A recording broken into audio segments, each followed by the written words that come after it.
என் பாட்டனார்கள் தூக்கிலிடப்பட்ட திருப்பத்தூர் மண் தமிழரின அரசியல் வரலாற்றில் பல திருப்பங்களை ஏற்படுத்தும் என்கிற உறுதியான நம்பிக்கையோடு இன்று பேசிக் கொண்டிருக்கிறோம். இந்த மண் எங்கள் தாய் பூமி, எங்கள் அன்னை நிலம் அந்நியர் ஆட்சியின் கீழே அடிமைப்பட்டு விடக்கூடாது என்பதற்காக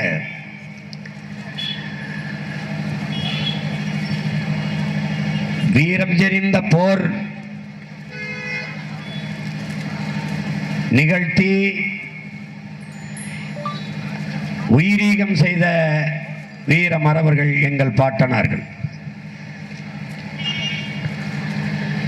எவனுக்கு ஐரோப்பிய ரத்தம் ஓடலையோ அவனெல்லாம் என்னோடு வா என்று வீர முழக்கமிட்டு தன் படையிலே இருந்த மக்களோடு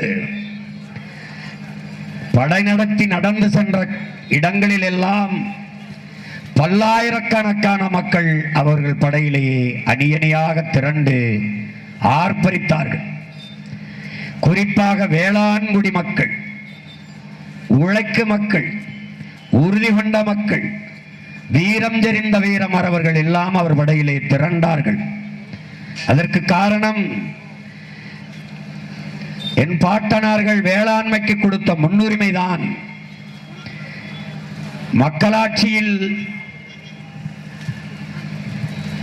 வறண்டு தரிசு நிலமாகி போன வேளாண்மை அன்று மன்னராட்சிகள் செழித்தோங்கியது என்பதற்கு சான்று உலகிலே ஆக சுவையான ஆரஞ்சு பழத்தை எங்கள் பாட்டனார்கள் ஆட்சியிலே ஏற்றுமதி செய்தார்கள் என்று வரலாற்று பதிவு. கால மாற்றத்தில் 200 ஆண்டுகளுக்கு முன்பு என் பாட்டன் காலத்தில் செலுத்தி விளங்கியது வேளாண்மை. ஆரஞ்சு பழம் விளைந்த என் மண்ணிலே வீடு வீடுக்கு வேலிக்கருவல் முள் நிறைந்திருப்பதுதான் பெருந்துயரம். இந்த 200 ஆண்டுகளுக்குள் எவ்வளவு மாற்றம், எவ்வளவு தடுமாற்றம்! அறிவார்ந்த தமிழ் சமூக சொந்தங்களே, என் தம்பி தங்கைகளே, 8 நாள் வெள்ளையனை எதிர்த்து போர் புரிந்த சிவாஜியை, மராட்டிய மன்னனை நாடும் ஏடும் வரலாறும் வீர சிவாஜி என்று குறிக்கிறது. அவர்களுக்கு வீரம் என்றாலே மராட்டிய மன்னன் சிவாஜி தான். ஆனால் அதே வெள்ளையனை எதிர்த்து 8 மாதங்கள் போரிட்ட வீரர்கள் நம்முடைய பாட்டன்கள் மருதீர்வர்கள் என்பதை வரலாறு மறைத்திருக்கலாம். மான தமிழ் மக்கள் நாம் மறந்துவிடக் கூடாது. அவர்கள் நினைத்திருந்தால் சமரசம் செய்திருக்கலாம், ஆட்சியை தொடர்ந்திருக்கலாம். இன்றைக்கு ஆள்பவர்கள் போல எந்த வீட்டில் எலும்போடு சோறு கிடைக்குமோ அந்த வீட்டிலெல்லாம் நாக்க தொங்க போட்டு நிற்கிற இந்த அரசியல் கட்சிகள் போல எங்கே 4 சீட்டு கூட கிடைக்கும், எங்கே 4 நோட்டு கூட கிடைக்கும் என்று நிற்கிற கட்சிகள் போல இல்லாமல் மண்டியிட்டு வாழ்வதிலும் போரிட்டு மடிவதே மான தமிழனுக்கு மரபு. வருங்கால தலைமுறை அப்போதுதான் நம்மை வாழ்த்தும் என்ற தெளிவோடும் துணிவோடும் களத்தில் நின்று மாண்டவர்கள். அதிலும் குறிப்பாக நம்முடைய வீர பெரும்பாட்டன் அழகுமுத்துக்கோன் அவர்கள், இன்னொரு பாட்டனார் மருதநாயகம் வெள்ளையர்களுக்கு துணை நின்று அந்த துரோகத்தை செய்தார். நம் பாட்டன் பூலித்தேவன் வீழ்ச்சிக்கும் அழகுமுத்துக்கோன் வீழ்ச்சிக்கும் காரணமாக நின்றார். அவர்களுக்கு துணையாக நின்று ஒரே ரத்தத்தை பகைத்து களத்திலே நின்றார். அப்போது நமது பாட்டன் அழகுமுத்துக்கோன் தோற்று சங்கிலியால் பூட்டி நிறுத்தப்பட்டிருந்த அந்த வேளையிலே கொக்கரித்த மருதநாயகத்தை பார்த்து சொன்னார், துரோகத்தால் நான் உன்னை வீழ்த்தி முடித்திருக்கிறேன் என்று மருதநாயகம் சொன்னதற்கு நம்முடைய வீர பெரும்பாட்டன் அழகுமுத்துக்கோன் முன்வைத்த முழக்கம் என அருமை உடன் பிறந்தார்களே, நாங்கள் தோற்றாலும் செத்து வீழ்ந்தாலும் வரலாறு எங்களை வீர மறவர் என்றே பதிவு செய்யும். ஆனால் நீங்கள் வென்றாலும் இன துரோகிகள் என்றுதான் உன்னை பதிவு செய்யும், இன துரோகி என்றுதான் உன்னை பதிவு செய்யும் என்று வீரம் முழக்கமிட்டவர் நம்முடைய பாட்டனார் அழகு முத்துக்கோன் அவர்கள். அப்படி வீரம் தெரிந்த பாட்டனார்கள் வாழ்ந்த மண்.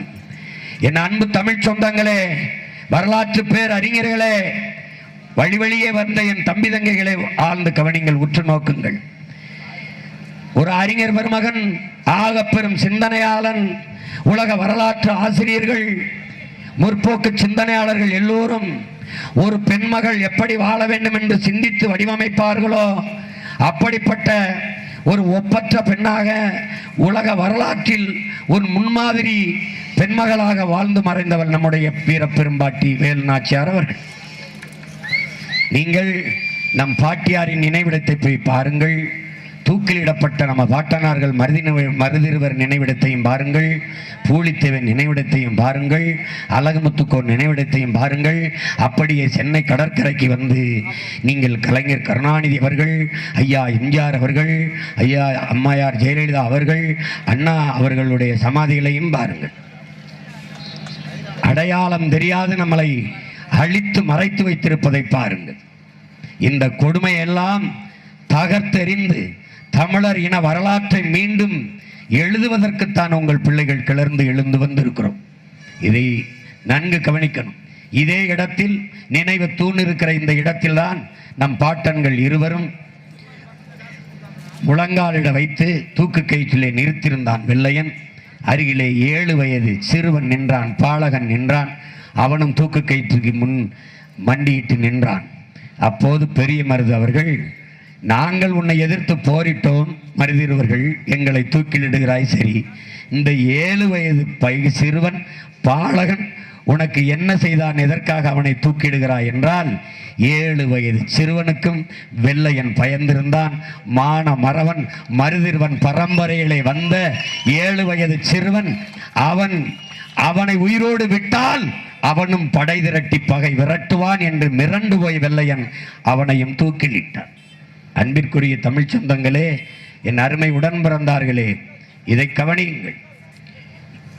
இன்றைக்கு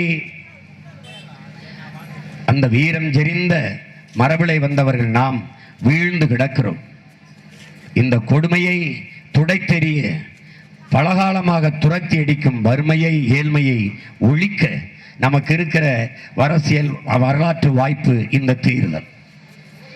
அன்றைக்கு வெள்ளையர்களை எதிர்த்து நமது முன்னவர்கள் போரிட்டது போல இந்த படுபாதக கொள்ளையர்களை எதிர்த்து உங்கள் பிள்ளைகள் அரசியல் போர் புரிந்து கொண்டிருக்கிறோம். அவர்கள் வாளும் வேலும் ஏந்தி ஆயுத போர் புரிந்தார்கள். உங்கள் பிள்ளைகள் அறிவாயுதம் ஏந்தி போராடுகிறோம். கருவி ஏந்திய போர் இல்லை, கருத்தியல் ஏந்திய அரசியல் போர் நாங்கள் செய்து கொண்டிருப்பது. என் அன்பு தமிழ் சொந்தங்களே, என் அருமை உடன் பிறந்தவர்களே, நான் பெரிதும் நம்பி நிற்கிற என் தம்பி தங்கைகளே, இந்த அரசியலை நீங்கள் சந்திக்கும் ஒவ்வொருவருக்கும் கடத்துங்கள். ஏன் இந்த அரசியல் அவசியம்? தமிழ் மொழி தலைக்க, தமிழினம் துளிர்த்து வாழ, மண் வளம் காக்க, மக்கள் நலன் காக்க நாம் இந்த அதிகாரத்தை கைப்பற்றியாக வேண்டிய தேவை இருக்கிறது. இங்கே இந்திய நாட்டை யார் ஆள்வது? இந்திய நாட்டை யார் ஆள்வது? இந்தியா என்ற ஒரு நாடு யார் ஆண்டால் என்ன? உன்னிலத்தை யார் ஆள்வது? உன்னிலத்தின் பாதுகாவலாக யார் இருப்பது? இந்த கேள்வியைத்தான் நீ எழுப்பி பார்க்க வேண்டும். உன் வீட்டுக்கு தலைவன் யார்? உன் வீட்டுக்கு காப்பாளன் யார்? உன் எல்லைகளே நின்று கருப்பனையா சாமி போல, ஐயனார் போல, காவல் தெய்வமா நின்று எவன் காப்பான் என்ற தெளிவும் புரிதலும் உனக்கு வர வேண்டும். இந்திய கட்சிகள் தமிழர் நாட்டுக்கு எதற்காக? அறிவார்ந்த தமிழ் சமூக மக்களே சிந்திப்பீர்கள். சரி, வேற எந்த மாநிலத்திற்குத்தான், எதற்காக? ஆழ்ந்து அறிந்து தெளியுங்கள். நம் மொழியை சிதைத்து இந்தியை திணிக்கிற முயற்சியை இந்திய கட்சிகள் செய்யும். உங்கள் தாய்மொழியை அழித்து 50,000 ஆண்டுகளுக்கு மூத்த அன்னை தமிழ் மொழி அழித்து 400 ஆண்டுகளை கூட தொடாத இந்தி மொழியை ஆட்சி மொழியாக ஆக்க துடிக்கும். தமிழர் நில உரிமையெல்லாம் பறிக்கும். கச்சத்தீவை பறித்து கொண்டு போனது. கல்வி என்பது மாநில உரிமை. அந்த உரிமையை எடுத்துக்கொண்டு போய்விட்டது. யாருடைய ஆட்சியிலே? இந்த ஐயா கருணாநிதி அவர்கள் ஆட்சியிலே. யாருடைய ஆட்சியிலே? அம்மையார் இந்திரா காந்தி ஆட்சியிலே கல்வி உரிமையை பறிகொடுத்து விட்டு மாநில தன்னாட்சி பேசுவது எவ்வளவு பெரிய கொடுமை என்பதை பாருங்கள். இவர்கள் ஆட்சி அதிகாரத்தில் இருந்தார்கள். 18 ஆண்டுகள் இந்திய பெருநிலத்திலே தொடர்ச்சியாக ஒரு மாநில கட்சி அதிகாரத்தில் இருந்ததென்றால் அது திமுக மட்டும்தான். காங்கிரஸ் கூட அப்படி இல்லை, மற்ற கட்சிகள் அப்படி இல்லை. 18 ஆண்டுகள் தொடர்ச்சியாக இருந்தது. மற்ற எந்த மாநில கட்சியும் அப்படி இல்லை. ஆனால் தொடர்ச்சியாக 18 ஆண்டுகள் இருந்து எதையும் சாதிக்காது. இப்போது தமிழை ஆட்சி மொழியாக்குவோம், இப்போது நாங்கள் அதை கொண்டு வருவோம், இதை கொண்டு வருவோம், புதிதாக கட்சி ஆரம்பித்து நாளைக்கு அதிகாரத்திற்கு வரப்போவது போல பேசுவார்கள். இந்த ஏமாற்று நாடகத்தை கண்டு ஏமாறாமல் என் அன்பு மக்கள் ஆழ்ந்து தெளிந்து இந்த தேர்தலை அணுக வேண்டும். இதை நன்கு புரிந்து கொண்டு உங்கள் பிள்ளைகள் ஏன் இந்த கொளுத்தும் வெயிலில் வேர்த்து கொட்டுகிற இந்த நேரத்திலும் வேர்க்க விறுவிறுக்க வெடித்து நாங்கள் துடித்து முழங்கிக் கொண்டிருக்கிறோம் என்றால் அன்னை தமிழ்மண் அடிமைப்பட்டு விடக்கூடாது, அந்நியனுக்கு அடிமைப்பட்டு நம் நிலத்தின் வளமெல்லாம் களவு போயிடக்கூடாது, நம் மக்களின் வாழ்க்கை நலன் கெட்டுப்போய்விடக்கூடாது என்பதற்காக எங்கள் முன்னவர்கள் போராடி மாண்டார்களோ அந்த வழியே இன்று வரை நாங்கள் போராடி கொண்டுதான் இருக்கிறோம். நமது பாட்டன்கள் போராடி பெற்றது சுதந்திரம் அல்ல, நம்மளை மேலும் அடிமையாக்கிற ஒன்றாக மாறிவிட்டது. எல்லோரும் போராடி இந்திய தாய்மொழியாக கொண்டவன் இடத்திலே சுதந்திரம் சிக்கிக் கொண்டது. அதில் எல்லா தேசிய இனங்களும் மீண்டும் வலுவாக அடிமைப்பட்டு விட்டது. இதான் யதார்த்த உண்மை, இதான் வரலாற்று உண்மையும் கூட. இதை புரிந்து கொண்டு என்னரும் தமிழ் தலைமுறையினர், எங்களை பெற்ற பேரன்பு மிக்க பெற்றவர்கள், எளிய பிள்ளைகள், உங்கள் பிள்ளைகள் எங்களை உற்று பாருங்கள். எங்களுடைய தந்தையர் யார், எங்களுடைய தாயார், எங்களுடைய பரம்பரை எது, பல ஆண்டுகள் ஆண்டு அளித்த அதிகாரத்தில் கொளுத்த குடும்பத்திலிருந்து வந்தவர்களா, பல லட்சம் கோடிகளை பதுக்கி ஒதுக்கி கொள்ளையடித்து அதை பாதுகாக்க பதவிக்கு வந்தவர்களா? இல்லை இல்லை, எளிய மக்களின் பிள்ளைகள். என் தாய் ஏதோ ஒரு நிலத்தில் களை எடுத்துக் கொண்டிருப்பார், என் தந்தை எங்காவது ஒரு இடத்திலே உழுது கொண்டிருப்பார், அல்லது என் அக்கா தங்கைகள் எங்கே ஒரு இடத்தில் 100 நாள் வேலைக்கு சென்று கொண்டிருப்பார்கள். இந்த நிலை எங்கள் ஆத்தா ஒரு அரிசிக்கு, ஒரு கிலோ அரிசிக்கு, உப்புக்கு, பருப்புக்கு, ஒரு கிலோ எண்ணெய்க்கு என்ன வரி கட்டுறாளோ அதைத்தான் இந்த நாட்டில் அம்பானி அதானி பொண்டாட்டியும் கட்டுகிறாள்.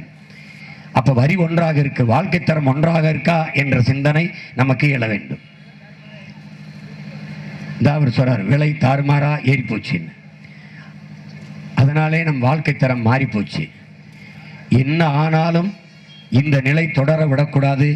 இதில் முற்றுப்புள்ளி வைத்து ஒரு பெரும் மாறுதலை நாம் ஏற்படுத்தி ஆக வேண்டும் என்பதை என் அன்பு மக்கள் உணர்ந்து இம்முறை ஒரு முறை உங்கள் பிள்ளைகளுக்கு வாக்கு செலுத்தி இந்திய ஒன்றிய நாடாளுமன்றத்துக்குள் எங்களை அனுப்பி பாருங்கள்.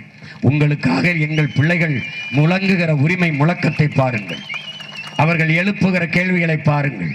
வங்கத்து சிங்கம் என்று வர்ணிக்கப்பட்ட புகழப்பட்ட நேதாஜி சுபாஷ் சந்திர போஸ் நிலத்திலே இன்னைக்கு இந்திய ஒன்றிய பாராளுமன்றத்துக்குள் மகுவா மைத்ரா என்று வங்கத்து சிங்கப்பெண் என்னமாக கர்ச்சித்தாள். அவள் கேட்ட கேள்விக்கு எதற்கும் பதிலில்லாத இவர்கள் அவளை இந்திய நாடாளுமன்றத்துக்கு நுழைவிடாமல் தடுக்க தகுதி நீக்கம் செய்தார்கள். பயந்து கொண்டு. அப்படித்தான் உங்கள் மகன், எளிய மகன், இந்த மண்ணில் நடந்து திரிந்த மகனை பார்த்து இந்த நாடே பயப்படுகிறது. எத்தனை கட்சிகள் சேர்ந்து என்னை எதிர்கொள்ள துடிக்கிறது. பயந்து நடுங்குகிறார்கள். காரணம், எனக்கு பின் இருக்கிற கூட்டம் மானத்தமிழ், வீரத்தமிழ், மறவர் கூட்டம் என்பதாலே பயந்து நடுங்குகிறார்கள்.